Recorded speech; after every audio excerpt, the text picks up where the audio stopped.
आए हैं बन के रहमत मेहमान हमारे।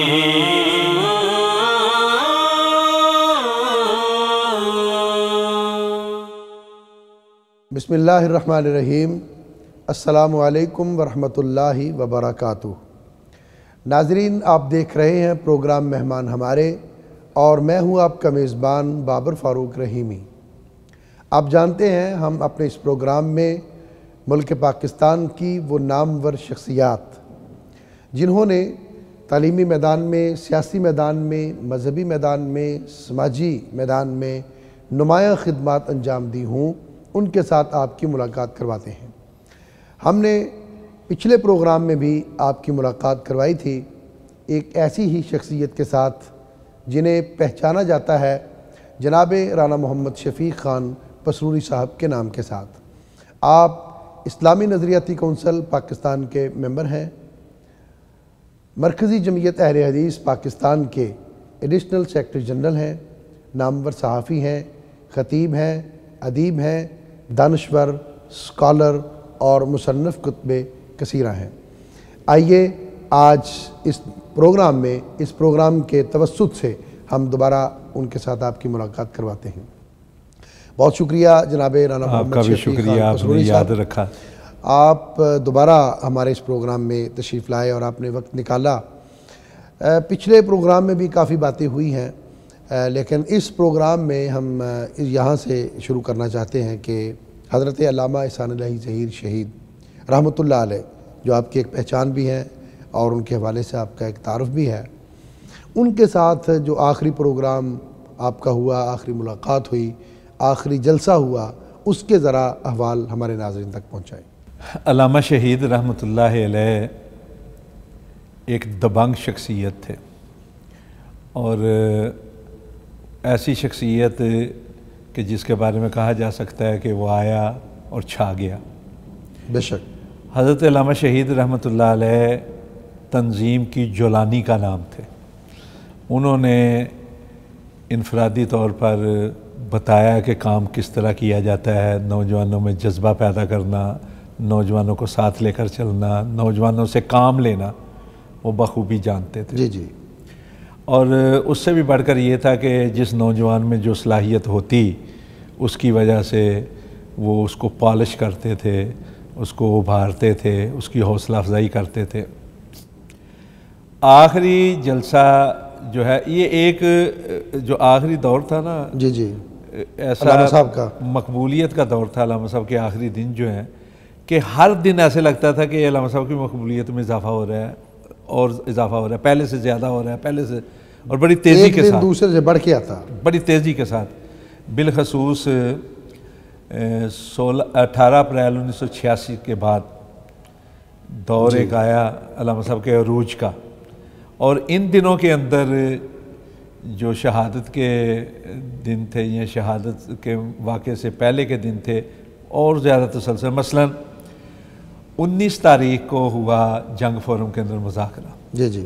और जंग फोरम के मुज़ाकरे के अंदर जिस तरह अल्लामा साहब छाए हैं जी, और हुकूमत वक्त का, ज़ियाउल हक़ का शरीयत बिल दलाइल के साथ जिस तरह अल्लामा साहब ने अवाम के सामने रद्द किया है, जी जी, उससे अल्लामा साहब की मकबूलियत नुक्ता अरूज तक जा पहुँची थी माशाअल्लाह। यानी सिर्फ ये नहीं कि मजहबी दुनिया भी शिश्त रह गई, मजहबी दुनिया से हटकर सहाफ़ती दुनिया से हटकर सियासी दुनिया, उसके लिए बहुत बड़ा इकदाम था। और बिलखसूस ऐसी सियासी दुनिया जो ज़ियाउल हक़ की आमरीत के मुकाबले बोल नहीं पाती थी, बात करना का हौसला नहीं रखती थी, पित्ते पानी हो रहे थे। यानी वक़्त के बड़ी बड़ी सियासी पार्टियों के जो लीडर थे वो मुल्क से बाहर जा चुके थे, कोई जलावतनी के नाम पर, कोई खुद साख्ता जलावतनी के नाम पर। जी जी। और जो यहाँ मौजूद थे वो भी दुबके बैठे हुए थे, इतनी खुल के बात नहीं कर पा रहे थे। MRD के जलसे को भी अगर मोची दरवाज़े के अंदर संभाला दिया किसी ने, वो भी अल्लामा साहब थे। चुनाचे उस वक़्त के बहुत बड़े कालम नगार ने लिखा था, अल्लामा एहसान इलाही ज़हीर नहीं, अल्लामा एहसान इलाही तकरीर, यानी इनकी तकरीर थी होना, जिसकी वजह से तो उसके बाद फिर एक और सियासी पार्टी के लीडर थे, उन्होंने कहा जी अल्लामा सानी ज़हीर को जलसों में ना बुलाया करें, वो हमारे MRD का हिस्सा नहीं, लेकिन सारी मकबूलियत वो समेट कर ले जाते हैं।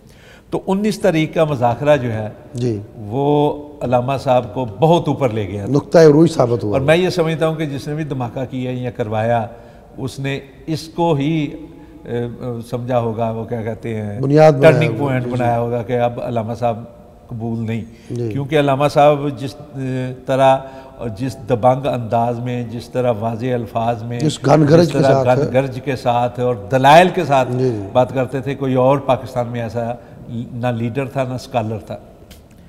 19 को ये मामला हुआ, 20 को अल्लामा शहीद रहमतुल्लाह अलैह ने खुतबा जुमा दिया। उसके बाद चनियोट के अंदर खातमुन नबीयीन कॉन्फ्रेंस थी, जी जी कॉन्फ्रेंस के वो कॉन्फ्रेंस भी एक तारीखी और बड़ी नौयत की कॉन्फ्रेंस है। उस कॉन्फ्रेंस के अंदर भी जो खिताब हुआ वो जलाली भी था, जमाली भी था, वो अजीब खतीबाना शान लिए हुए था, उसके अंदर मार्का राई भी थी और एक तरीक़ साज और मसाली खिताब था। उसके बाद अल्लामा शहीद रहमतुल्लाह अलैह फिर चनियोर से सरगोदा की तरफ जो उलमा थे उनके साथ राब्ते में चले गए, कई उलमा से मुलाकातें की। तो 21 तारीख की सुबह को तशरीफ़ लाए हैं वापस, यानी शहरी के टाइम। तो जब दफ्तर तशरीफ़ लाए तो मैंने कहा जी पसरूर में जलसा है जी। 21 और 22 को पसरूर में सालाना सालाना जलसा होता था, कॉन्फ्रेंस होती थी, अभी तक हो रही है, अभी तक हो रही है। तो अल्लामा साहब से जब मैंने बात की तो अल्लामा साहब कहने लगे पुत्र मैं तो बड़ा थकिया रहा, मैं नहीं जाना, तू मैनू अज माफ़ कर दे, मैं नहीं। मैंने कहा जी अल्लामा साहब अगर आप नहीं ना गए तो मैंने पसरूर जाना छोड़ देना है, मेरी तो साख का मसला है कि अगर आप ना गए तो लोग कहेंगे जी क्या ताल्लुक़ है जी जी। तो अल्लामा साहब कहने लगे यार मेरी बीमारी भी है, मैं तबीयत ना साज है। मैंने कहा जी आपने नहीं जाना तो मैंने भी नहीं जाना, कभी नहीं जाना। तो फिर अल्लामा साहब कहने लगे अच्छा ऐसा करो कि गाड़ी जो थी ना अल्लामा साहब की कहेंगे, कहने लगे कि उसको ज़ुबैर जाओ इधर नाल जाके ना स्टेशन तो कार लाओ जी जी। अब वहाँ से गाड़ी एक लेके आए, अल्लामा साहब ने पीछे रखा अपना सराना एक रखा, तकिया रखा, फिर मेरे साथ पसरूर गए हैं। पसरूर में भी जो खिताब किया अपने मसलक के मौजू पर, मसलक अहले हदीस के मौजू पर, वो एक तारीख़ी नौयत का खिताब था। तो अल्लामा साहब तो खिताब करके आ गए, तो मैंने उनसे इजाज़त ले ली कि मुझे इजाज़त दें, मैं कल का प्रोग्राम निपटा के आ जाऊँगा जी जी। तो अल्लामा साहब कहने लगे कि वो जो 23 मार्च का जलसा उसका की करना है। मैं कहा जी मैं आ जाऊँगा, जल्दी आ जाऊँगा जी जी। अल्लामा शहीद का आखिरी मुकम्मल खिताब पसरूर का। अच्छा जी। अगले रोज़ 22 तारीख को अल्लामा यज़दानी रहमतुल्लाह अलैह का खिताब था जी। तो मैं 23 की सुबह सवेर जो है ना लाहौर पहुँच गया। तो लाहौर जब आया हूँ तो, और मज़े की बात ये है कि 23 तारीख को हर साल लद्दे वाला एक गाँव है इसके सादोकी के करीब, गुजरांवाला में, जी हाँ, उसमें कॉन्फ्रेंस होती है हर साल 23। तो हज़रत यज़दानी साहब वहाँ तकरीर करके तो वो लाहौर आए। तो यज़दानी साहब ने तकरीर की जो 23 मार्च का जलसा था लक्ष्मण सिंह का। आप उस जलसे के स्टेज सेक्रेटरी? मैं स्टेज सेक्रेटरी था उसमें। तो उसमें हुआ ये कि उस जलसे की बड़ी तैयारियां हो रही थी। तो मीनार पाकिस्तान के कुरब की वजह से और वहाँ हज़रत मौलाना अब्दुल खालिक क़ुद्दूसी रहमतुल्लाह अलैह जो थे उनकी रहायश भी वहाँ मौजूद थी, और वहाँ के और साथी भी थे जो उस प्रोग्राम की तैयारियां कर रहे थे, वो क़ुद्दूसी वगैरह, ये सारे बड़े मुतहर्रिक थे, बहुत ज़्यादा मुतहर्रिक थे, और उसके लिए बड़ी तैयारियां। और फिर इश्तिहार अल्लामा साहब ने ख़ुसूसी तौर पर लिखवाया था अब्दुल रशीद कमर से, सही, तो उसको लगवाया बड़े अच्छे तरीके से, और फिर जगह जगह उसकी तशहीर हुई, बहुत ज़्यादा तशहीर थी। तो उस जलसे के अंदर ये धमाका हुआ था जिसकी वजह से हज़रत अल्लामा शहीद रहमतुल्लाह अलैह, मौलाना हबीब रहमान यज़दानी शहीद रहमतुल्लाह अलैह, मौलाना अब्दुल खालिक क़ुद्दूसी रहमतुल्लाह अलैह हमसे रुखसत हुए, और 10 के करीब लोग शहीद हुए थे, 100 के करीब लोग ज़ख्मी हुए थे। आप भी ज़ख्मी थे उस वक्त? मैं भी उसमें ज़ख्मी था, बहुत ज़्यादा ज़ख्मी था, बल्कि अलग से मैं पहले भी ये वाक़यात बयान कर चुका हूँ कि एक मसाली और जलाली किस्म की तकरीर थी, तारीख़ी खिताब जारी था उनका, खिताब था हज़रत अल्लामा शहीद।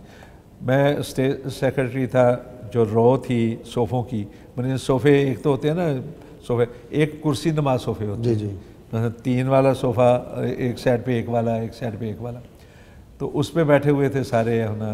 तो अल्लामा शहीद रहमतुल्लाह अलैह जब तशरीफ़ लाए हैं, तो अगर आप क्लिप देखें तो मैं इधर बैठा हूँ, साथ अल्लामा साहब बैठे हैं, फिर यज़दानी साहब बैठे हैं, इस तरह। लेकिन जब यज़दानी साहब का ख़िताब मुकम्मल हो गया और अल्लामा साहब ख़िताब के लिए आए, तो चूँकि थके हुए थे कई दिन के, तो इन्होंने आगे कुर्सी रखवा के तो उस पर ख़िताब करना शुरू कर दिया। बाईं साइड पे टेबल पड़ा हुआ था, जी जी, ये जो रो थी सोफ़ों की, उससे आगे अल्लामा साहब बैठे, और अल्लामा साहब जब बैठे हैं तो ये था कि आधे मेरे आगे थे और आधे मौलाना यज़दानी के आगे थे। तो एक गुलदस्ता आया उस साइड से ना, अच्छा जी, बाईं साइड से, उसी तरफ ये वीडियो बनाने वाला था, उसके पीछे से आया। अगर सामने से आता तो पता चल जाता कि किसने जी जी, पकड़ाया गुलदस्ता है। दिया है। तो हुआ ये कि वहीं पुलिस वाले भी खड़े तकरीर सुन रहे थे, तो किसी ने किसी पुलिस वाले को पकड़ाया, ये गुलदस्ता आगे दे दो, उसने आगे पकड़ाया, उसने आगे पकड़ाया, तो बिल्कुल मेज़ के साथ बैठा हुए थे अपना यज़दानी साहब। यज़दानी साहब ने, राना साहब थे बेचारे, वो भी शहीद हो गए, वो बैठे हुए थे, उन्होंने वो गुलदस्ता पकड़ के तो टेबल पे रख दिया। जब टेबल पे रखा तो वीडियो बनाने वाले ने कहा कि जी ये अल्लामा साहब के और कैमरे के दरमियान आ रहा है, चुनांचे उन्होंने वहाँ से उठाया और अपने नीचे रख दिया टेबल। और यहाँ एक और बात बड़ी अजीब हुई, जैसे ही गुलदस्ता आया, यज़दानी साहब ने मेरे रान पे हाथ मारा, यानी मेरी बाईं रान पे अपना दायां हाथ मारा, कहने लगा पसरूरी वेख जलसा ख़त्म हो गया, तो गुलदस्ता होना आया। जी जी, ताज्जुब का इज़हार किया। गुलदस्ता आया, यानी ताज्जुब का इज़हार था, और उस गुलदस्ते पे बाकायदा नाम लिखा हुआ था, इस्लाम का बेबाक सिपाही एहसान इलाही, एहसान इलाही। एक तो होता है ना हाथ से या कलम से या बुरश से रोशनाई, नहीं, जिस तरह कंधा नहीं करते, कंधाकारी करने वाले करते हैं, आपने अक्सर देखी होंगी घरों में प्लेटें होती हैं, या हयू या कयूम, इस तरह का। तो उससे ये अंदाज़ा होता है कि जिसने भी ये प्रोग्राम बनाया था बकायदा प्लानिंग के तहत पहले से तैयार था, तैयारी थी उनकी। तो वो गुलदस्ता जो है वो वजह बना है। बाद लोग कहते हैं कि स्टेज के नीचे था, नहीं, वही गुलदस्ता जो है वजह बना है इस वाक़े की। तो उसमें मैं से बाद में मुझे नहीं मालूम या मेरे हाफजे में नहीं है कि वो किस तरह फटा है, किस तरह नहीं फटा, शायद चोटों की वजह से सारे सर में चोटें लगी हुई हैं, इस तरह भी ये अपना यहाँ भी सारे निशानात मौजूद हैं, पूरा जिस्म ज़ख्मी है, आँख के अंदर भी ज़र्रात लगे थे। तो मैं जब मुझे होश आया, शोर सुनाई दे रहा था, आंखों में अंधेरा था, तो ऐसे महसूस होता था जैसे एक लहर दौड़ रही है मेरे वजूद के अंदर। तो मैंने ये महसूस किया या ये समझा, पहला जो शौर बेदार हुआ कि शायद मुझे करंट लग गया है, तो उसकी वजह से अंधेरा लो। तो मैं हिलाऊँ ना तो आंखें खुली हैं तो देखा अंधेरा ही अंधेरा है, कुर्सियाँ गिरी पड़ी हैं, कोई करीब नहीं है। तो वो सोफ़े की जो एक कुर्सी वाला सोफ़ा था, मैं उस पर फंसा हुआ था, बाकी सारी खाली। तो मैं उठ के जब चलने लगा तो मैं गिर पड़ा।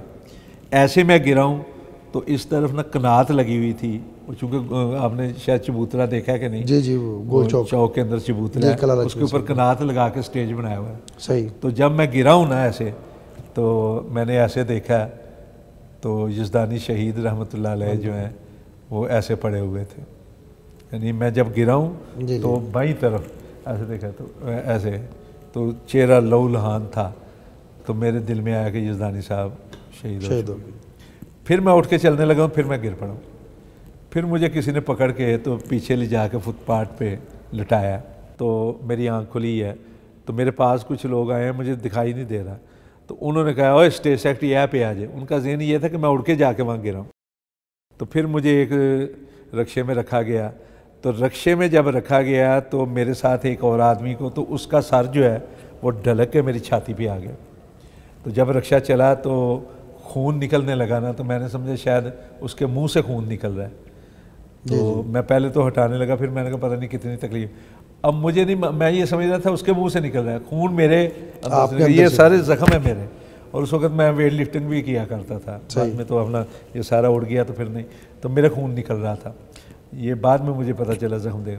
तो जैसे ही थोड़ा सा आगे गया ना रक्षा, तो मेरी आँख से खून बहने लगा। तो मैंने एक बार तो ऐसे अंगूठे से ऐसे करके ऐसे झाड़ा, फिर मैंने कहा रहने देते हैं। फिर मैं बेहोश हो गया जब वो मेन रोड पे चला। फिर मुझे होश आया जब म्यू हस्पताल का जो ग्वालमंडी वाला दरवाज़ा वो खटखटाया जा रहा था और दरवाज़ा खोलो दरवाज़ा खोलो, स्ट्रेचर लाया गया। उस पर जब मुझे लटाया तो मेरी दाईं पाँव में जो सैंडल थी वो कट चुकी थी। अच्छा जी। बाईं वाला जो है फिर मैंने खुद उतार के फेंक दिया। फिर उसके बाद मुझे होश नहीं रहा। मुझे अल्लामा शहीद रहमतुल्लाह अलैह के शहादत का 2.5 महीनों के बाद पता चला। अच्छा, 2.5 महीनों बाद? हाँ, वो इसलिए कि मैं अस्पताल में था, तो जो भी आता था उसको कह दिया जाता था कि इसको अल्लामा साहब के बारे में ना बताया जाए। अच्छा। कि इसका जो जज्बाती ताल्लुक है जी जी, ये इस कैफियत में ये बर्दाश्त नहीं कर पाएगा। तो बाद में मैं इलाज के लिए आता था, आके चला जाता था, आता था चला। एक रोज़ मैंने पसूर घर में जब मैं उठाऊँ तो देखा मेरे भाई मेरी करते थे निगहदाश्त वगैरह, निगरानी वगैरह, तो कोई भी नहीं था। मैं उठ के जब जाने लगा पेशाब के लिए तो वहाँ अखबार पड़े हुए थे, उससे मुझे पता चला। अच्छा अच्छा। फिर मैं जब गया हूँ घर में अल्लामा साहब की ताज़ियत के लिए, तो घर वाले फिर मुझे उसी रवैये से मिले। ठीक है, इनको अभी नहीं इसको पता? नहीं पता जी। अतारमन साकिब थे सेक्रेटरी, ये इब्तिसाम वगैरह तो बच्चे थे उस वक़्त जी। 9वीं में पढ़ता था, इब्तिसाम बड़ा था, बाकी इनकी बहनें बड़ी थीं, तो बाकी भाई तो छोटे थे। तो ये मिले हैं मुझे, तो मैंने इन्हें कहा जी कि मुझे अल्लामा साहब का पता चल गया। तो कह लेंगे यानी अतारमन साकिब ने, तो इस तरह पता चला। तो हकीकत ये है कि उनसे जो ताल्लुक़ है वो मेरे लिए शरफ़ भी है, मेरे लिए एज़ाज़ भी है और मेरे लिए सरमाया हयात की हैसियत रखता है। तो हकीकत यही है कि हज़रत अल्लामा शहीद रहमतुल्लाह अलैह से जो मेरा ताल्लुक़ है वो मेरे लिए शरफ़ भी है, मेरे लिए एज़ाज़ भी है, मेरे लिए इफ्तिखार भी है और मेरे लिए सरमाया हयात भी है। और मैं ये समझता हूँ कि बाद की तंजीमी ज़िंदगी में और बिलखसूस जो नौजवान हैं उनके लिए मेरी वजह तारुफ भी है। जी जी। तो मैं इस पे जितना भी फ़ख्र करूँ वो कम है और मैं कोशिश करता हूँ कि उस ताल्लुक़ को आखिर तक निभाऊँ। मैं यहाँ ये बात भी वाज़े कर देना चाहता हूँ कि मैंने जिस तरह हज़रत अल्लामा शहीद रहमतुल्लाह अलैह से जो ताल्लुक़ खातिर कायम किया है वो दिल की गहराइयों से किया है। जी जी। और यही वजह है कि मेरे यहाँ जब बेटा पैदा हुआ तो मैंने उसका नाम एहसान इलाही ज़हीर रखा। जी जी। अब तो माशाल्लाह वो इस्लाम की यूनिवर्सिटी इस्लामाबाद में एमफिल कर रहा है माशाल्लाह। लेकिन अल्लामा साहब का, वरना पहले मैं सोचा करता था कि मैं बच्चे का नाम अबू हुरैरा रखूँगा, शहाब ज़ोहरी के नाम पर, यानी जो बड़े बड़े मुहद्दिसीन हैं उनके नाम पे नाम रखूँगा। लेकिन अल्लामा साहब से जो ताल्लुक़ खातिर कायम हुआ उसकी वजह से मैंने अपने बच्चे का नाम एहसान इलाही ज़हीर रखा।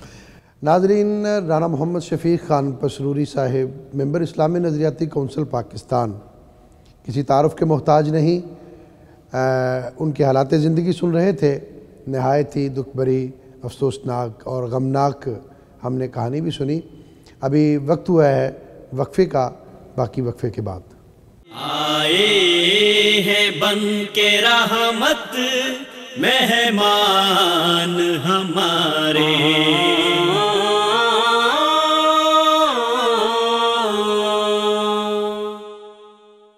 आए हैं बन के रहमत मेहमान हमारे।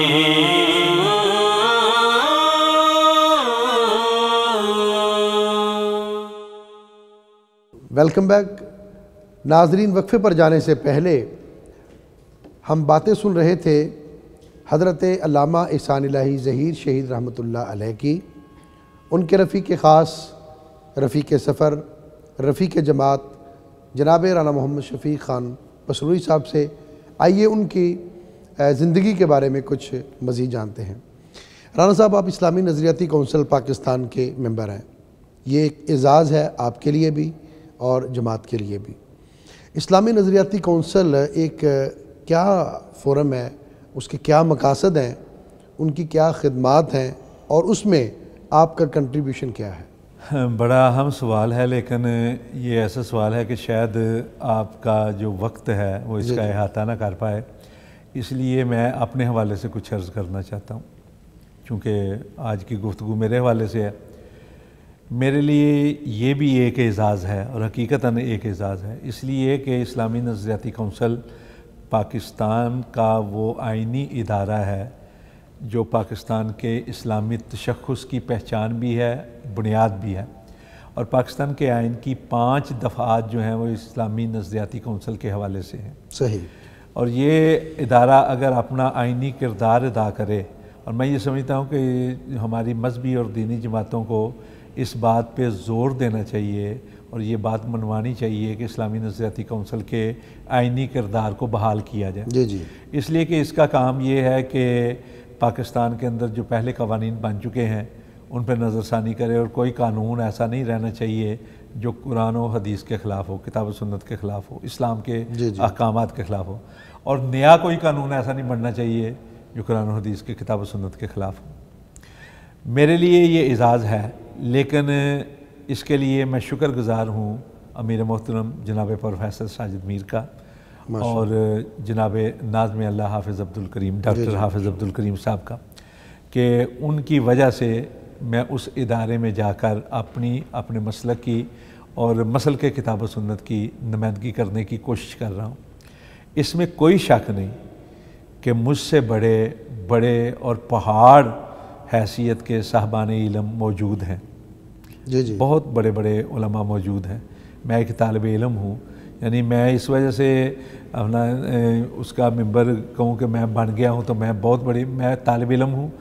बड़ी बड़ी इल्मी शख्सियात मौजूद हैं, लेकिन बुज़ुर्गों ने मुझे नुमाइंदगी का मौका फ़राहम किया। तो नुमाइंदगी के मौके पे मैं आपको यहाँ ये भी बात बता दूँ कि 20 रुकनी फ़ोरम है, वो इस्लामी नज़रियाती कौंसिल में जो अरकान होते हैं उनकी तादाद 20 है, उसमें मैं अकेला अहले हदीस हूँ। अच्छा जी। तो मेरी ये कोशिश होती है कि कोई ऐसी बात उसमें पास ना हो जाए या रह ना जाए कि कल को मुझे बतौर मुजरिम के अपने लोगों के सामने खड़ा होना पड़े। सही। तो बड़ा चुकन्ना होकर वहाँ बैठना पड़ता है। तो कई बार ऐसा हुआ, तैयारी करके जाना पड़ता है, तैयारी करके भी जाना पड़ता है, और उसमें तैयारी के ज़िमन में मैं कोई बात महसूस नहीं करता कि अगर किसी चीज़ का मुझे पता नहीं तो मैं उलमा से रब्ता करता हूँ, उलमा से पूछता हूँ, मैं कोशिश करता हूँ किताबों से अखज़ करके, ताकि, और मैं ये बात फ़ख्र के साथ ये बात कह सकता हूँ तहदीस नेमत के तौर पर कि आप रिकॉर्ड उठा कर देखें तो 19 के मुकाबले एक अकेले की आवाज़ जो है वो आपको मजबूत दिखाई देगी इंशाअल्लाह। मजबूत नहीं, नुमाया दिखाई देगी, आवाज़ है, नुमाया दिखाई देगी। और बाज़ औक़ात तो अपना ये है कि ऐसा भी हुआ कि मेरी आवाज़ को दूसरे लोगों ने भी कबूल किया, मंजूर किया, यानी आपकी आवाज़ सबकी आवाज़ बन गई, सबकी आवाज़ में। वहाँ बड़ी बड़ी शख्सियात हैं, और मुझे ये बात कहने में भी अपना झिझक महसूस नहीं होती कि अगरचे मुख्तलिफ मसालिक से तल्लुक़ रखने वाले लोग हैं, लेकिन साहबान इल्म हैं और एक दूसरे की बात को पूरी तवज्जो से सुना जाता है। और वहाँ जो रिसर्च का शोबा है वो बड़ी मेहनत करता है। और जो हमारे चेयरमैन थे, रिटायर हो गए हैं, जनाब डॉक्टर किबला याज साहब, बड़े खुले दिलो दिमाग के मालिक थे। इसी तरह वहाँ जो शोबा रिसर्च के डीजी हैं डॉक्टर इनामुल्लाह, वो बड़े अपना तवस्सो के मालिक हैं शोबा रिसर्च के अंदर बड़े। लेकिन बहरहाल ये है कि कोशिश कर रहे हैं कि किरदार अदा हो। और मैं बाज़ औक़ात ये बात कहता हूँ कि मैंने अमीर मोहतरम से भी बात की थी और बुज़ुर्गों से भी कहता हूँ कि कभी कभार जाकर ये देख लिया करें कि उनका बच्चा या उनका नुमाइंदा जो है उसकी कारकर्दगी क्या है। जी जी। तो अल्हम्दुलिल्लाह कोशिश करते हैं कि अपना किरदार जो है वो बखूबी अदा कर सकें। इस्लामी नज़रियाती कौंसिल के साथ साथ राना साहब सहाफ़ती मैदान में भी आपका एक नाम है, और सुना है कि कोई सहाफ़ती ज़िम्मेदारी भी है आपके पास। ये बिल्कुल बजाय सुना है। मैं असलन तो ये है कि मैं अल्लाह का शुक्र है कि अगर सहाफ़ती मैदान में गया हूँ तो बाज़ लोग तो होते हैं ना जो सिर्फ मजमून लिख के भेज देते हैं। जी जी। लेकिन मैं बाकायदा, जिस तरह मैंने पहले अर्ज़ किया था पिछले प्रोग्राम में कि जब कराची में था तो मैंने मुख्तलिफ़ अखबारात में लिखना शुरू कर दिया था, लेकिन वो मज़ामीन की सूरत में था। जी जी। लेकिन 1998 से मैं बाकायदा सहाफ़ती इदारों के साथ मुंसलिक रहे हैं आप, यानी बाकायदा उनके वर्कर के तौर पर उनके इदारे के रुकन की हैसियत से काम किया। पहले रोज़नामा सहाफ़त के अंदर काम करता रहा बतौर फोरम इंचार्ज के। अच्छा जी। और बतौर कालम निगार के। तो फोरम इंचार्ज जो होता है वो मुख्तलिफ़ मौज़ूआत पे जो मुख्तलिफ़ तबक़ात हैं या मुख्तलिफ़ मकात पे फ़िक्र हैं उनका फ़ोरम किया जाता है। और ये सिर्फ मजहबी नहीं, सियासी भी होते थे, समाजी भी होते थे दूसरे। और दूसरा बड़े इंटरव्यूज़ किए हैं मैंने यानी लोगों के इंटरव्यूज़ किए। बाज़ इंटरव्यू तो ऐसे किए कि उनकी शायद सुर्खियाँ भी बनी, बाज़ ख़बरें मैंने ऐसी दी कि जो अपना हेडलाइन बनी जी जी बाकायदा जो है। बाकायदा मैंने एक वर्कर के तौर पर, सहाफ़ी के तौर पर काम किया। फिर 2001 से लेकर आज तक रोज़नामा पाकिस्तान से मुंसलिक रहा हूँ। 20 साल हो गए तकरीबन। हाँ, और रोज़नामा पाकिस्तान के साथ मैं इस लिहाज से मुंसलिक रहा, यहाँ भी फोरम इंचार्ज रहा जी। अभी तक। वैसे डेफिनेशन तो मेरी फोरम इंचार्ज की है, लेकिन आजकल फोरम नहीं मैं कर रहा। तो आजकल तो वैसे भी कम ही जा रहा हूँ, तो कालम निगार की हैसियत से रहा। फिर मैं बतौर रिपोर्टर का मतलब ये नहीं कि किसी जगह पे जाकर बीट रिपोर्टर नहीं, यानी रिपोर्टें देता रहा। फिर उसका जो मैगज़ीन है उसके लिए मैंने रिपोर्टें लिखी, कई स्टोरियाँ मैंने लिखी और पॉपुलर हुई। बिलखसूस इंडियन जब जारहियत का मरहला था 2003 में, तो बाकायदा एक एडिशन मैंने शुरू किया था कि भारत क्या है या भारत में क्या कुछ हो रहा है। वो हफ्तावाराना था, लेकिन इतना पॉपुलर हुआ कि मुझे बाकायदा इदारे की तरफ से कहा गया कि आप हफ्ते में ज़्यादा दें, और बाज़ औक़ात में मैं 3 एडिशन भी देता रहा हूँ। अच्छा, बाकायदा लिख कर, यानी इकट्ठे लिख के दे और इंडिया के ऊपर। और ये मेरी 2 किताबें जो हैं वो उन्हीं एडिशनों पर मुश्तमिल है, भारत और जुनूनी हिंदू और हिंदू की इंतहा पसंदी। आप जानते हैं कि इंडियालॉजी पर मेरी 4 किताबें हैं इंडियन अफेयर्स के हवाले से। जी जी। तो एक वक्त वो था कि जब ये समझा जाता था कि इंडियन मसाइल पर या इंडियन सियासत पर ये एक अथॉरिटी की हैसियत रखता है। अल्हम्दुलिल्लाह ये मैंने मुकाम हासिल किया। फोरम के लिहाज में बाज़ अपना हम, फिर एक वक्त आया कि मेरी मसरूफियात की वजह से मुझे किसी और का था, वो साथी जो करते थे दीनी एडिशन, वो चले गए, तो मुझे दीनी एडिशन दी गई। ये तो थी अपना, यानी कौमी डाइजेस्ट में भी लिखता रहे। लेकिन उसके साथ साथ जो एपनक है, एपनक सबसे बड़ा ट्रेड यूनियन थी आल पाकिस्तान न्यूज़पेपर्स एम्प्लॉइज़ के हवाले से। जी जी। अब तो वैसे वो महदूद रह गई है, कागज़ों तक रह गई है, इसलिए कि जो ट्रेड यूनियन का काम था वो प्रेस क्लबों ने संभाल लिया। तो उसका मैं डिप्टी सेक्रेटरी रहा हूँ, जॉइंट सेक्रेटरी रहा हूँ, बाकायदा मुंतखब। जी जी। ये नहीं कि ओहदा मिले। फिर उसके बाद फेडरल यूनियन ऑफ जर्नलिस्ट का मैं असिस्टेंट सेक्रेटरी रहा हूँ। फिर उसका मैं कई बार मुंतखब एग्जीक्यूटिव काउंसिल का मेंबर रहा हूँ। 9 मुंतखब होते थे, अब ज़्यादा हो गए, वो मुंतखब रहा हूँ। फिर पंजाब यूनियन ऑफ जर्नलिस्ट का मैं इलेक्शन कमीशन का मेंबर रहा हूँ, जो इलेक्शन करवाया करते थे। प्रेस क्लब के साथ मुतल्लक है, हमारा ग्रुप जो है बाकायदा ग्रुप के तौर पर हिस्सा लेता है। तो अल्हम्दुलिल्लाह ये नुमाइंदगी का मौका मुझे मिला, तो अपना गाहे गाहे अपना फरीज़ा जो है वो सर अंजाम दे रहे हैं।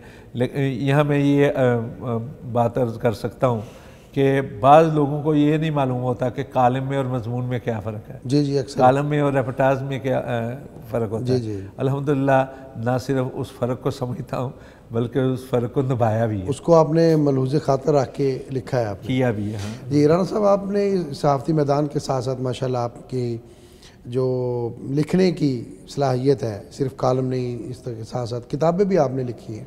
अभी तक कितनी किताबें आपकी जो है वो मसनद शहूद पे आ चुकी हैं? 33 किताबें मेरी जो है वो सामने आ चुकी हैं। कई किताबें अभी मसनद शहूद पे नहीं आई, यानी तबाह नहीं हुई। अभी एक किताब जो है वो कंपोज तो हो चुकी है, असलन तो वो मुकाला था मेरा, तो उसको किताबी शक्ल दी है, वो छपी नहीं। वो है उलूमुल हदीस मुसादर और मुराजे। तो कालिम बेशुमार मैंने लिखे हैं। किताबें कोई मुख्तलिफ कोई उनके कुछ नाम किताबों के हमारे नाज़रीन को बताएं। एक तो कुरान पाक का तफसीरी खुलासा मैंने लिखा, माशाल्लाह वो बड़ा पॉपुलर भी हुआ, और वो 18 दिन में मैंने लिखा था, और लिखा था रोज़नामा पाकिस्तान के लिए, यानी रमज़ान के महीने में। जी जी। बाद में किताबी फिर इख्तिसार करते। उसके अलावा निस्वा एक्ट जब पास हुआ मुशर्रफ साहब के दौर में, निस्वा एक्ट के नाम से किताब आई, लक़ब अल हदीस के नाम से किताब आई, फिर अपना स्वाद आज़म के नाम से किताब आई, फिर कुर्बानी के 4 दिन के नाम से किताब आई, मुख्तलिफ़ किताबें। हाल ही में जो फोटोग्राफी का जवाब, और ये मैं कोशिश ये करता हूँ कि उन मौज़ूआत पे लिखूँ जिन पे किसी ने नहीं लिखा, ये बहुत कम लिखा है। जी जी। अब पिछले इस्लाम और जमहूरियत, जी जी, अब जानते हैं कि हमारा जो मजहबी तबका था वो जमहूरियत को कुफर कहता था, जी जी। और मैंने ये साबित किया कि जमहूरी निज़ाम जो है उसकी बुनियाद दर हकीकत इस्लाम की तालीमात में है जी। अच्छा, तो वो अपना किया कि जमहूरियत ने भी रोशनी अखज़ की है तो इस्लाम से है। फिर चाँद के मसले पे इख्तलाफ था जी जी, तो चाँद के मौजू पे अपना इस पे आई कि कमेटी पर बड़े इख्तलाफात थे कि इख्तलाफ क्यों, जी जी, चाँद पर इख्तलाफ क्यों। फिर हुर्मत रसूल और आज़ादी इजहार राय के नाम पे जो मज़ामीन का मजमूआ था। फिर एक बाकायदा किताब आई नमूस रिसालत का कानून और इजहार राय की आज़ादी। फिर इसी तरह कोरोना का वायरस जब हुआ जी जी, तो आप जानते हैं कि उसी दौरान में लॉकडाउन के दौर में वो किताब आई और उसको इस तरह तकरीबन 33 किताबें हैं तो कालम बेशुमार हैं। और मैं यहाँ ये बात अर्ज कर दूँ आपके मज़ामीन का मजमूआ भी छपा है। हाँ जी, वो आपके मज़ामीन का मजमूआ भी छपा है। या वो हमारे एक साथी हुआ करते थे अहमद छतवी साहब, अहमद साकी लिखते थे, अहमद साकी छतवी। उन्होंने 2 मजमूए शाया किए थे उस दौर में, मज़ामीन पसरूरी और दूसरा कालमियात के नाम से। तो वो कालमियात जो थे वो रोज़नामों के कालम नहीं थे, वो मजहबी जरीदों के कालम थे, बिलखसूस अल इस्लाम के कालम जो थे। तो मजहबी दुनिया में तो कालम जो है वो तकरीबन हज़ारों की तादाद में जो मैंने लिखी हैं जी जी, और अगर उनके मजमूए शाया किए जाएँ तो वो तो कई मजमूए बन सकते हैं। और फिर ये भी हुआ कि अक्सर तो मैं ख़ुद लिखता रहा हूँ लेकिन बाज़ औक़ात मुझको कह के लिखवाए जाते थे। मैं ये बात फ़ख्र के साथ कह सकता हूँ कि शामी साहब जैसे बुज़ुर्ग भी मुझे कहते रहे कि फ़लाँ मौज़ू पे लिखो, फ़लाँ मौज़ू पे लिखो। तो मेरा ये होता था कि मैं लिख देता था कालम बैठ के। और उससे पहले मेरी एक मुझे वजीफ़ा मुयसर आया, वो है रब यस्सिर वला तुअस्सिर व तम्मिम बिल खैर। ये पढ़ के मैं लिखा करता था। इसी तरह एक और वजीफ़ा है जो मौलाना अबुस्सलाम मोहम्मद सिद्दीक़ सरगोदी रहमतुल्लाह अलैह ने मुझे बताया था कि मैं उस वक़्त पढ़ता था दूसरी जमात में सरगोदा में कि मामू कांजन में कॉन्फ्रेंस उस वक़्त बहुत बड़ी कॉन्फ्रेंस हुआ करती। उसमें मौजूद था अहले हदीस की बरसगीर में अहले हदीस की इल्मी खिदमत। तो तकरीर तो मुझे लिखवाई मौलाना सईद चिन्नौटी साहब ने, लेकिन मौलाना सिद्दीक़ सरगोदी ने कहा कि 21 बार रब इश्रह ली सदरी व यस्सिर ली अमरी वाहलुल उक़दतम मिन लिसानी यफ़क़हू क़ौली ये पढ़ के अपनी छाती पे फूंक मार लेना। तो मैंने किया। उसमें अगरचे मुझे दूसरा इनाम दिया गया था लेकिन सुनने वालों ने या बाकी लोगों ने, कई लोगों ने वहाँ एहतजाज भी किया कि पहला नंबर इसका बनता था। लेकिन उस वक़्त से लेकर आज तक मैं अक्सर ये कोशिश करता हूँ कि जब मैं तकरीर करूँ या गुफ्तगू करूँ या मैक के सामने खड़ा हूँ तो मैं ये वजीफ़ा जो मौलाना अबुस्सलाम मोहम्मद सिद्दीक़ सरगोदी ने मुझे बताया था मैं अब भी करता हूँ माशाअल्लाह, बल्कि खुतबा जुमा से पहले भी करता हूँ माशाअल्लाह, और उसके फ़वाइद भी मुझे मुयस्सर आते हैं रूहानी तौर पर। जी नाज़रीन, Rana Mohammad Shafi Khan Pasroori Sahib member Islami Nazriyati council Pakistan, additional secretary general Markazi Jamiat अहले हदीस पाकिस्तान के साथ हमारी गुफ्तगू जारी है। यहाँ वक्त हुआ एक ब्रेक का, बाकी ब्रेक के बाद। आए हैं बन के रहमत मेहमान हमारे,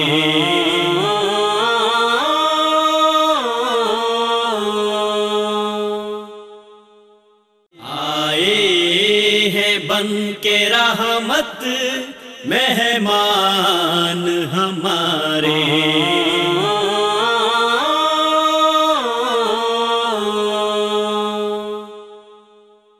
वेलकम बैक नाजरीन। वक्फे पर जाने से पहले हम बातचीत कर रहे थे और आपकी मुलाकात करवा रहे थे डॉक्टर राना मोहम्मद शफ़ी ख़ान पसरूरी साहब के साथ। आइए कुछ मज़ीद बातें करते हैं। राना साहब, आपने अपने हालात ज़िंदगी भी बताए काफ़ी, लेकिन इसमें एक और बड़ी शख्सियत है जिनके साथ आपका ताल्लुक़ ख़ातर है, वो जनाब सेनेटर प्रोफेसर साजिद मीर साहब की है। उनके साथ ताल्लुक़ कैसे बना और फिर किस तरह वो ताल्लुक़ मजबूत से मजबूत तर होता गया? हज़रत प्रोफेसर साजिद मीर हाफ़िज़हुल्लाह के साथ ताल्लुक़ मैं अगर ये कहूँ कि हमारे पैदा होने से पहले का है, इस लिहाज से कि वालिद गिरामी से उनका ताल्लुक़ था। जी जी। और पसरूर में मैंने जिस तरह पहले बताया था पिछले प्रोग्राम में कि जनाब प्रोफेसर साजिद मीर साहब के वालिद गिरामी जो हैं पसरूर हाई स्कूल के हेड मास्टर थे और ख़ुद प्रोफेसर साजिद मीर साहब 8वीं जमात तक पसरूर में पढ़े हुए हैं। और उस दौरान में वो हमारे वालिद गिरामी के खुतबात भी सुना करते थे, दुरूस में भी शरीक हुआ करते थे। और ये बात वो कई बार कह चुके हैं कि अगरचे हमारा ख़ानदान, आप जानते हैं कि वो हज़रत इमामुल असर मौलाना इब्राहिम मीर सियालकोटी के रिश्ते में पोते हैं। जी जी। तो कहते हैं कि अगरचे दीनी था लेकिन दीन का शौक़ मुझे हज़रत पसरूरी साहब की वजह से हुआ। तो इस वजह से हमारे ख़ानदान से उनके रवाबत बिलखुसूस वालदे गिरामी के साथ बहुत गहरे थे, और हमारे घर में भी वालदे गिरामी उनका अक्सर जिक्र किया। बल्कि मौलाना इब्राहिम मीर सियालकोटी रहमतुल्लाह अलैह की एक किताब, बड़ी मारकारा किताब है, सीरतुल मुस्तफ़ा, और मैं ये समझता हूँ कि सीरत के मौजू पर अगरचे वो सिर्फ़ हिजरत तक लिखी गई है लेकिन एक कमाल की किताब है, बिलखसूस मुस्तशरकीन के जवाब में। तो वो किताब जो है वो हमारे वालिद गिरामी ने और अमीर मोहतरम जनाब प्रोफेसर साजिद मीर साहब ने मिलकर जी जी शाया की थी। उस पर भी एड्रेस लिखे हुए हैं दोनों। तो अक्सर घर में ज़िक्र तो रहता था। इसी दौरान में मीर साहब चले गए बैरून मुल्क। जी जी। तो बाद में जब तशरीफ़ लाए तो उस वक़्त हम हज़रत अल्लामा शहीद रहमतुल्लाह अलैह के साथ थे। तो मीर साहब का अल्लामा साहब के साथ भी बड़ा गहरा ताल्लुक़ था, बचपन का साथ था। तो जब भी वो तशरीफ़ लाते अल्लामा साहब से मिलने के लिए तो हमारी मुलाकात हो जाती, हम वहीं पर होते थे। बल्कि एक मौके पर मीर साहब से अल्लामा साहब ने ये कहा कि इहदे च दलेरी बड़ी है, दलेर बड़ा है। वो एक वाक़या है, पस मंज़र उसका कुछ और है। तो ये सूरत हाल। फिर जब अल्लामा शहीद रहमतुल्लाह अलैह दुनिया से रुखसत हुए तो आप जानते हैं कि सारी तंजीमी ज़िम्मेदारियाँ हज़रत प्रोफेसर साजिद मीर हाफिज़हुल्लाह के कंधों पर आन पड़ी थी। जी जी, ऐसे ही। तो मैं अगरचे उन दिनों में ज़ख्मी था लेकिन अक्सर मामलात में आते थे। फिर उसी दौरान में बाज़ लोगों ने कोशिशें की, इंतशार पैदा करने की, जमात के अंदर दखल-अंदाज़ी की कोशिश की, रखना अंदाज़ी की कोशिश की। तो उस दौर में मैं एक वर्कर की हैसियत से या एक कारकुन की हैसियत से या एक फ़िदाकार की हैसियत से मैं आगे था। सही। और हज़रत प्रोफेसर साजिद मीर इस चीज़ को बखूबी जानते हैं कि मेरा किरदार क्या रहा है। तंजीमी मामलात में जो इंतशार पैदा करने की कोशिश की गई उसमें हम सद्दे राह साबित हुए उन लोगों के जो ये काविश और साजिश कर रहे थे। जी जी। इसलिए कि पहला जो अपना मामला किया गया वो अहले यूथ फोर्स के कुछ बरगश्ता लोगों की तरफ से किए गए। और आप जानते हैं कि उस वक़्त मैं अहले यूथ फोर्स का सदर था। तो मैंने बजाय उनका साथ देने के मैंने क़यादत का साथ दिया, जनाब प्रोफेसर साजिद मीर का साथ दिया। और फिर उसके बाद पूरे पाकिस्तान के अंदर जो तंजीमी सफ़र हुआ उसमें मैं आगे था। और मेरी गुफ्तगू जो है वो, मैं ये तो नहीं कहता कि हरफ़ आखिर होती थी लेकिन मौसर होती थी। इसलिए कि जो लोग मद्दे मुकाबल थे या जो फितना पैदा कर रहे थे वो यूथ फोर्स से ताल्लुक़ रखने वाले थे, साबिक़ ताल्लुक़ रखने वाले थे। तो उस वक़्त किरदार अदा किया। और उस वक़्त से लेकर आज तक मैंने ये जहन बनाया हुआ है और मेरा ये मसलक है, मेरा ये नज़रिया है कि एक कायद, एक ज़िम्मेदार, जमात का अमीर, जो जमात का अमीर होता है वो रूहानी बाप की हैसियत रखता है। बेशक। जो नस्बी बाप है अगर उसका एहतराम वाजिब है तो जो रूहानियत है, नज़रिया है, वो बहरहाल खून से फ़ाइक है। और उसका जो अमीर होता है या कायद होता है रूहानी तौर पर, वो हर लिहाज से, और यही वजह है कि मैं दिल की गहराइयों से रूहानी बाप समझता हूँ जनाब प्रोफेसर साजिद मीर को। और आप देखते हैं कि मेरी अक्सर किताबें उनके नाम मुअन्वन होती हैं, मंसूब होती हैं, इंतसाब करता हूँ। कई बार ऐसा हुआ है कि अमीर मोहतरम के बाद फ़ैसले जो हम समझते थे कि हमारे लिए इस तरह होने चाहिए, इस तरह होने, उनसे मुझे नुकसान पहुँचा ज़ाती तौर पर, लेकिन मैंने वो इसलिए तहे दिल से कबूल किए कि हमारे अमीर हैं। तो कोशिश ये है कि जिस तरह हम अल्लामा शहीद रहमतुल्लाह अलैह की ज़िंदगी में बतौर अपने जमात के कायद के उनका एहतराम करते रहे हैं, उसी तरह अमीर मोहतरम प्रोफेसर साजिद मीर का एहतराम करें। राना साहब, इसके साथ साथ एक और बड़ी शख्सियत है जनाब नवाबज़ादा नसरुल्लाह खान साहब। बड़ा नाम है, उन्होंने सियासत में कमाया, आप उनके साथ भी रहे, उनके साथ भी आपका ताल्लुक़ रहा है, उस पर ज़रा मुख्तसर हमें बताइए। उनके साथ दर हकीकत ताल्लुक़ था हज़रत अल्लामा शहीद रहमतुल्लाह अलैह का। जी जी। अल्लामा शहीद रहमतुल्लाह अलैह को वो बेटों से ज़्यादा अजीज़ समझते थे। और उस वक़्त तो कई बार लिखा गया कि हम नवाबजादा नसरुल्लाह के घर में दाखिल होते हैं कि बाहर ही से, यानी बाहर के गेट तक अल्लामा साहब के दबंग आवाज़ और बुलंद आहंग आवाज़ जो है वो सुनाई देती है। यानी इतना गहरा ताल्लुक़ था हज़रत अल्लामा शहीद का नवाबजादा साहब के साथ। खुल के बोलते, खुल के तो उस ताल्लुक़ की वजह से नवाबजादा साहब से आशनाई थी, अल्लामा साहब की ज़िंदगी में से ही अपना शुरू हो गया था आना जाना।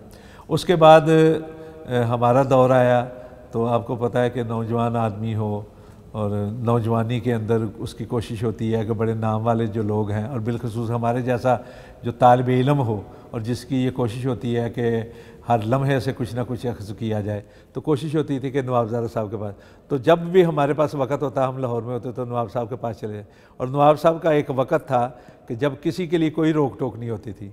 अक्सर जो है सहाफ़ी हज़रात वो बैठते मजलिसें बर्पा होती। मैं अल्लामा साहब की वजह से नवाब साहब के इतने करीब जा चुका था, यहाँ पहुँच गया था कि बाज़ औक़ात हज़रत नवाबजादा साहब कई ऐसी बातें हमसे किया करते हैं जो बेतकल्लफ दोस्तों के साथ की जाती हैं, सही अल्लामा साहब की वजह से। और यही वजह है कि अल्लामा साहब की ज़िंदगी में मेरी जितनी किताबों की तकरीब रूनमाई हुई उसके सदर तकरीब नवाबजादा नसरुल्लाह खान हुआ करते। बल्कि एक मौके पे तो मैंने उन्हें कहा जी पसरूर जाना, कहने लगे चलेंगे, तो पसरूर ले गया। और पसरूर जाने के लिए रास्ता कोई नहीं था। अच्छा, यानी रास्ते तो बेशुमार हैं, लेकिन टूटे हुए थे सारे, खस्ता हाल थे जाने के लिए। तो मैं क्लास वाला की तरफ से लेके गया, लेकिन वो जिस रास्ते से गुजरे वहाँ भी पानी गंदा इतना खड़ा था कि बाहर से पानी गाड़ी के अंदर आ गया। नवाबजादा साहब पहना करते खुस्सा भी भीग गया गंदे पानी के साथ, जुराबें भी भीग गई। लेकिन आफरीन है उस शख्स के क्या कहते हैं रवादारी पे और वज़ादारी पे, उन्होंने उफ तक नहीं की, ना मुझको एहसास होने दिया। मैं अपने आप में शर्मिंदा था कि ये क्या हो रहा है। तो पसरूर में जाकर जिस जगह पे ठहराया तो अपना जो उनका खादमे ख़ास था उसे कहने लगे मेरी जुराबें धो लाओ, मेरा खुस्सा धो लाओ। तो मैंने कहा जी मैं नया ला देता हूँ जुराबें भी। कहने लगे नहीं ये कहाँ, तो गीले जूते पहन के तो वहाँ उन्होंने ख़िताब किया। तो ये प्यार और मोहब्बत हज़रत अल्लामा शहीद की वजह से हमने उनसे बहुत कुछ सीखा, बहुत कुछ समझा।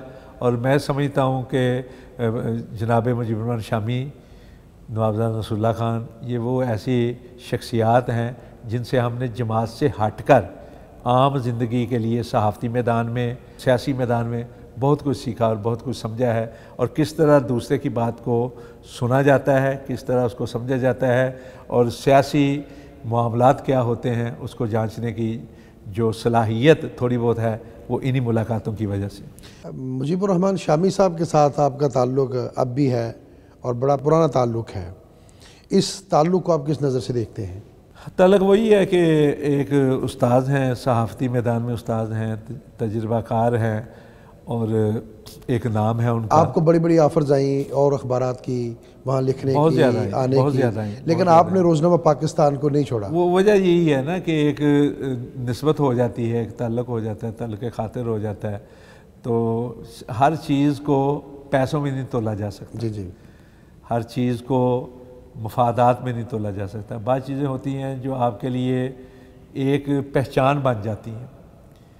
तो मैं समझता हूँ जनाब मुजीबुर रहमान शामी जो हैं उनका कमाल ये है कि इतना बड़ा कद होने के बावजूद, इतनी बड़ी शख्सियत होने के बावजूद जब भी आप जाएंगे वो उठकर मिलते हैं, हज़रत साहब कहकर मिलते हैं। यानी हमें महसूस हो रहा होता है कि वो हमें इज़्ज़त दे रहे हैं, लेकिन हम उनका बड़ापन समझते हैं कि वो इस एहतराम के साथ या प्यार और मोहब्बत के साथ हमें मिलते हैं।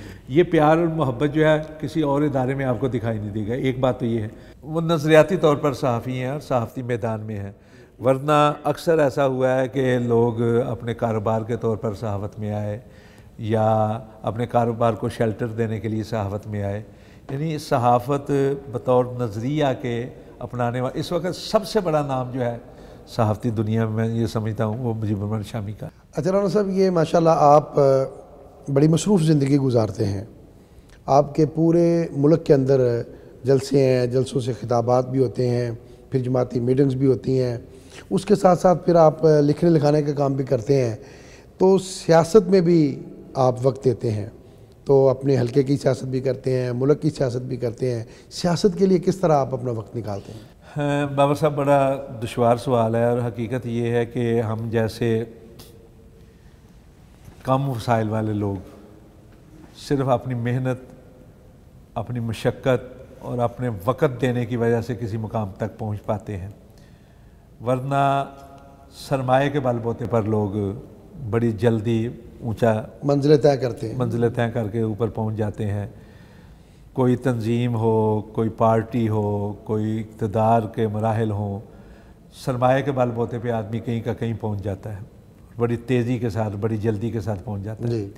हमारे जैसे जो लोग होते हैं ना, सेल्फ मेड कारकुन किस्म के लोग, अगर वो किसी जगह पे पहुंचते हैं तो सिर्फ अपनी मेहनत की वजह से पहुंचते हैं, अपनी मशक्क़त की वजह से पहुंचते हैं, अपनी वक्ती कुर्बानियों की वजह से पहुंचते हैं, ऐसे ही, या अपनी सलाहियतों की वजह से पहुंचते हैं। लेकिन सलाहियतें होने के बावजूद कई लोग रास्ते में रह जाते हैं अपनी मजबूरियों की वजह से। मैंने कभी भी अपने ख़ानदान को, अपने घराने को उतनी तवज्जो नहीं दी जितनी तवज्जो मैंने तंजीम को दी, शुरू से लेकर आज तक। ऐसे ही मैं अगर सियासी मैदान में भी मुतहर्रिक हूँ तो अपनी तंजीम की वजह से। अमीर मोहतरम ने जहाँ ड्यूटी लगाई, वहाँ की मजलिस अमल के अंदर ड्यूटी लगाई तो वहाँ कोशिश किया कि ड्यूटी सर अंजाम दूँ। फिर उसके बाद अपोजिशन की रहबर कमेटी बनी तो उसमें भी आप वक्त देते रहे। अब स्टीयरिंग कमेटी में मैं शुक्रिया अदा करता हूँ जनाब डॉक्टर अब्दुल करीम साहब का कि वो आगे बढ़े और उन्होंने वक़्त देना शुरू कर दिया, तो उसकी वजह से मुझे कुछ रिलीफ मिला। एक तो मैं बीमार भी था, लेकिन बहरहाल ये बात है कि सियासी मैदान हो, दूसरा जो कम माया लोग होते हैं ना, वो बड़ा मुश्किल है कि चल पाएँ जी। या तो सरमाया हो और बेदरेग सरमाया हो, या फिर उनको कुर्बानी देनी पड़ेगी वक़्त की, आपने इलेक्शन मेहनत करनी पड़ेगी। मैंने इलेक्शन भी लड़े और अल्हम्दुलिल्लाह मैं ये बात फ़ख्र के साथ कह सकता हूँ कि पसरूर के अंदर जितने वोट मैंने लिए, न मुझसे पहले किसी ने लिए, न बाद में किसी ने लिए। माशाअल्लाह। अगर सिर्फ वोटों की बात रहती पूरे हलके के अंदर, पसरूर शहर की मैं बात कर रहा हूँ, पूरे हलके के अंदर अगर वोटों के हिसाब से कामयाबी होती तो मेरी एक नुमाया कामयाबी होती। लेकिन आपको पता मुशर्रफ का दौर था और वो तो पहले से तयशुदा था, और वैसे भी हमारे मुल्क में इलेक्शन कम होता है, सिलेक्शन ज़्यादा होती है। जी। मैं वोट हूँ किसी और का, पढ़ता हूँ किसी और को, दिखता हूँ कहीं और, ये वाला मामला है। बहुत शुक्रिया जनाब राना साहब, आप हमारे इस प्रोग्राम में तशरीफ़ लाए। अभी बहुत सारी बातें आपके साथ करनी और बहुत सारी कोई नहीं यार, जिंदा चीज़ें हैं जिन पर आपकी गुफ्तगू होना ज़रूरी है। लेकिन नाज़रीन, हमारे प्रोग्राम का वक्त ख़त्म हुआ। यकीनन आपने जनाब डॉक्टर राना मोहम्मद शफ़ीक़ ख़ां पसरूरी साहब की बातों को सुना और उनसे फैज़ हासिल किया होगा। हमारे प्रोग्राम का वक्त ख़त्म हुआ। अगले प्रोग्राम तक के लिए इजाज़त दीजिए। अल्लाह हाफ़िज़। कलियों का खिलखिलाना, बुलबुल का चहचहाना, खुशियों के गीत गाना, आंगन में जैसे उतरे हैं चांद सितारे, आए हैं बन के रहमत मेहमान हमारे।